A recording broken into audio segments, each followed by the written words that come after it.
Hi all, this is Anjali और इस video में हम करेंगे how to import the data from CSV file to a data frame. So कल हमने किया था कि किस तरह से आप एक डेटा फ्रेम को CSV में स्टोर कर सकते हो, but now will be doing the opposite of that कि हमारे पास CSV फाइल ऑलरेडी है और वहां से मुझे डेटा रीड करके डेटा फ्रेम में लेके आना है। It's a very very very important topic when you do pandas in Python, right. So ये बहुत ज़रूरी और बहुत इंपॉर्टेंट टॉपिक है जो आपको आगे जाके काफ़ी काम आता है जब आप पाइथन में काम करोगे।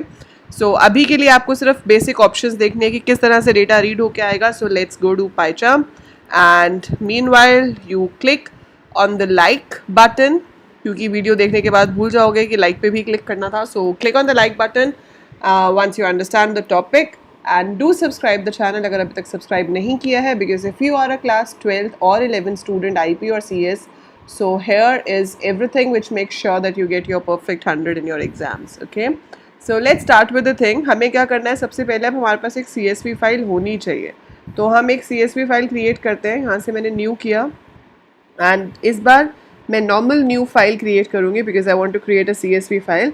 एंड हम CSV फाइल क्रिएट करेंगे किसके लिए, स्टूडेंट्स के लिए क्रिएट करें या एम्प्लॉयज़ के लिए क्रिएट करें। सो जिसके लिए भी करना चाहते हो आप कर सकते हो, that is totally up to you. Let's say हम एम्प्लॉयज़ के लिए करते हैं, तो मैंने फाइल का नाम दे दिया emp.csv। So we have got emp.csv file यहाँ पर। अब इसमें मैं क्या लिखूँगी, इसमें मैं लिखूँगी नेम, और अगर आप चाहते हो एम्प्लॉय नंबर लेना तो आप एम्प्लॉय नंबर भी ले सकते हो। Then you are going to give comma, then name, उसके बाद मैंने लिया जॉब और उसके बाद मैंने लिया सैलरी। ठीक है, so I have taken 4 columns over here. Now you are going to write the employee number. Let's say employee number is 101, then I write the name, then I write the job and I write the salary. Then उसके बाद हमने एक और ले लिया, यहाँ पे नाम दे दिया एंड देन कुछ भी जॉब दे दी और फिर मैंने सैलरी दे दी। Then 103 Rahul, marketing executive and salary दे दी।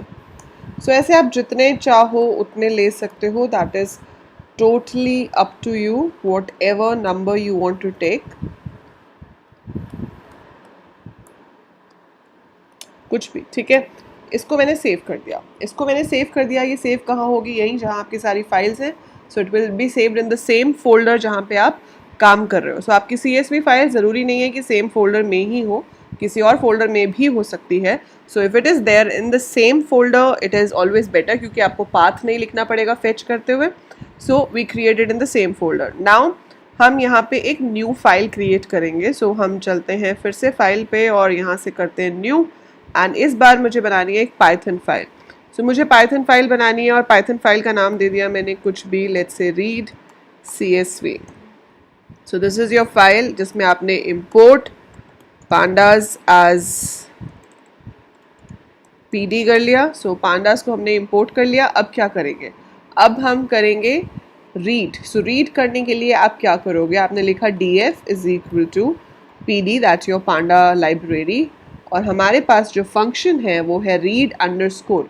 अब लिखते देख रहे हो आप कितनी सारी ऑप्शंस आ रही है, read Excel, read clipboard, read feather and all this thing. ये आपको अभी नहीं करना है, पर अगर आप आगे जाके पाइथन में काम करते रहे तो ज़रूर एक दिन करोगे। बट अभी सिर्फ आप CSV फाइल रीड करोगे, तो आप लिखोगे PD.read.csv and over here you have to write name of your CSV file.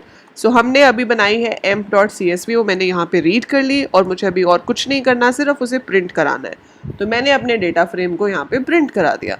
So this is the basic code to read a CSV file into a data frame. कोई बड़ी तामझाम नहीं है, सिर्फ बेसिक सी कमांड है जिसकी हेल्प से आपका डेटा फ्रेम यहाँ पे रीड होके आ गया। सो आप देख रहे हो हमारे पास emp नंबर है, नेम है, जॉब है, सैलरी है, एंड इट्स ऑल सेम जो मैंने emp.csv में लिखा था।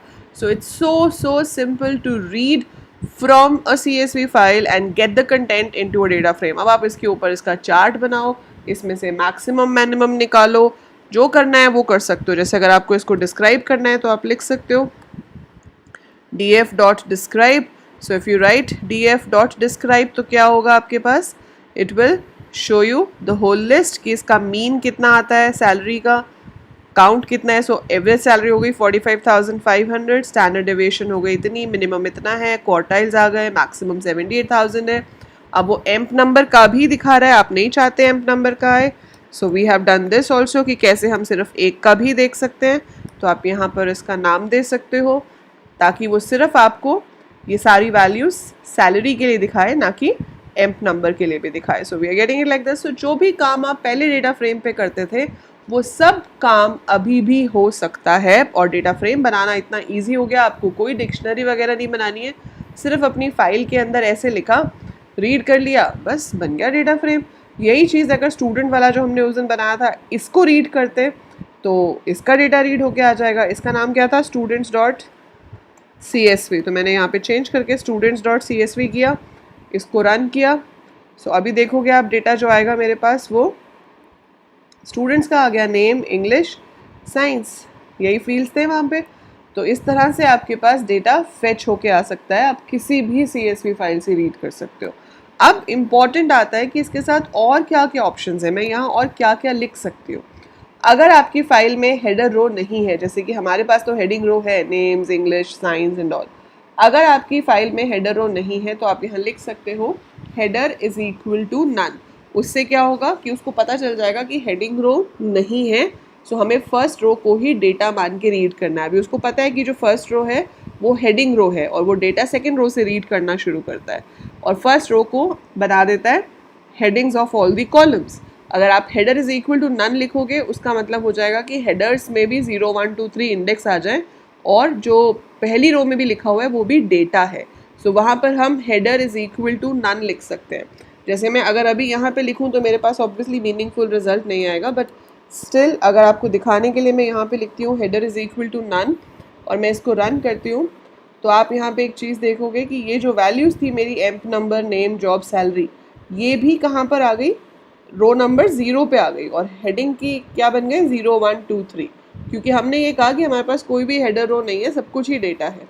बट हमारे पास ऐसा नहीं है, हमारे पास हेडर रो है, सो हम ये चीज़ यहाँ यूज़ नहीं करेंगे, but you might use it at places, और अदरवाइज एटलीस्ट आपको पता होना चाहिए कि आपको इसको लिखने से क्या फ़र्क पड़ता है। So you should know that. अब इसके बाद एक और चीज़ आती है, that is if you want to skip certain rows. आपको कुछ रोज़ अगर रीड नहीं करनी है, जैसे कि अगर आप चाहते हो कि इसके अंदर से आपको थर्ड रो रीड नहीं करनी है, तो आप क्या लिख सकते हो यहाँ पे, skip rows is equal to, and then you can write the number of the row. अगर एक से ज़्यादा रो है तो कॉमा देके मैं उनके सबके नंबर भी लिख सकती हूँ। और अगर इसको मैंने अभी रन किया, सो आप देख रहे हो मेरे पास 3 एम्प्लॉयज़ आ रहे हैं। जो थर्ड एम्प्लॉय था emp.csv में वो था राहुल, मार्केटिंग एग्जीक्यूटिव, वो उसने रीड नहीं किया। यहाँ पे 3 एम्प्लॉयज़ आए, राहुल रीड नहीं हुआ। क्यों नहीं हुआ? Because that was your third row. तो आप स्किप कर सकते हो अगर आप किसी रो को रीड नहीं करना चाहते हो। You can tell the row number कि ये वाली रो रीड नहीं होनी चाहिए। So that is how skip rows work. इसके अलावा आपको जो एक और फील्ड पता होना चाहिए वो है n rows. I can give an attribute which is n rows. N rows का काम क्या होता है कि अगर आपको पूरा का पूरा CSV फाइल रीड नहीं करना, मान लो मेरी CSV फाइल में 50 रिकॉर्ड्स है लेकिन मुझे सिर्फ 4 ही रीड करने हैं, तो आप क्या कर सकते हो, आप यहाँ पर लिख सकते हो n rows, and n rows में you can tell that how many rows you want to read. So I want to read 2 rows only, so मैंने लिखा n rows is equal to 2। तो आपके पास सिर्फ 2 रोज रीड होके आई, पहली 2 रोज, दैट्स इट। आपके पास और कुछ रीड नहीं हुआ। So we can tell how many rows we have to read, okay? And now the last thing is, अभी टाइटल आ रहा है amp number, name, job, salary. In case आप ये नाम नहीं चाहते हो या आपके पास ऐसा डेटा है जहाँ पे कॉलम्स के नाम है ही नहीं और आप वो नेम्स देना चाहते हो, so you have the attribute called names. So names के साथ आप लिस्ट में दे सकते हो आपको जो भी नाम चाहिए। जैसे आपको अगर बड़े बड़े नाम चाहिए, employee number, then you want to give employee name, then you have to give occupation, and then you want to give salary. So अगर एक सेम भी रखना है तो लिखना तो दोबारा पड़ेगा आपको। So ये 4 नाम मैंने दे दिए।